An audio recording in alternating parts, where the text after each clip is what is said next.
পায়ের নিচে আমরা যে উদ্ভিদটিকে মারিয়ে দেই, এই বিড়াল সঙ্গীর দিকেই গ্রামের মানুষ একসময় তাকিয়ে থাকতো। বিড়াল সঙ্গী বা প্রক্সেলিস ক্ল্যামাটেডিয়া সাধারণত আগাছা হিসাবে পরিচিত হলেও লোকজ চিকিৎসায় এর কিছু ব্যবহার দেখা যায়। তবে শুরুতেই একটা কথা বলা দরকার, এই গাছ নিয়ে বৈজ্ঞানিক গবেষণা খুবই সীমিত, তাই একে ঔষধ হিসাবে ব্যবহার করার আগে সতর্ক থাকা জরুরি।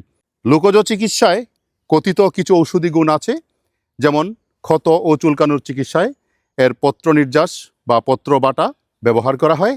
ফুরা বা চুলকানিতে বাহিরে বাহ্যিকভাবে অ্যাপ্লাই করা হয়। গ্রামাঞ্চলে কেউ কেউ ফুলা বা ব্যথাযুক্ত স্থানে পাতার প্রলেপ ব্যবহার করেন। কোথাও কোথাও পাতার রস অল্প মাত্রায় জ্বর বা সর্দিতে ব্যবহার করা হয়। পিঁপড়া বা ছোট পোকামাকড় কামড়ালে পাতার রস লাগানোর প্রচলন রয়েছে। বিড়াল সঙ্গী একটি আগ্রাসী আগাছা, ইনভেসিভ প্ল্যান্ট। এর ভেতরে থাকা রাসায়নিক উপাদান নিয়ে পর্যাপ্ত বৈজ্ঞানিক প্রমাণ নেই। মুখে খাওয়ার মতো ব্যবহার নিরাপদ বলে প্রমাণিত হয়নি।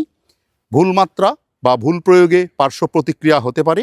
বিড়াল সঙ্গী গাছের কিছু লোকজ ও ঔষধি ব্যবহার থাকলেও আধুনিক চিকিৎসা বিজ্ঞানে এর স্বীকৃতি এখনও পাওয়া যায়নি। তবে চিকিৎসকের পরামর্শ ছাড়া আভ্যন্তরীণভাবে ব্যবহার না করাই বুদ্ধিমানের কাজ। এতক্ষণ তো আপনাদের সাথে আমি বিড়াল সঙ্গী নিয়ে কথা বলছিলাম। আসলে এই উদ্ভিদটির নাম কেন বিড়াল সঙ্গী হলো?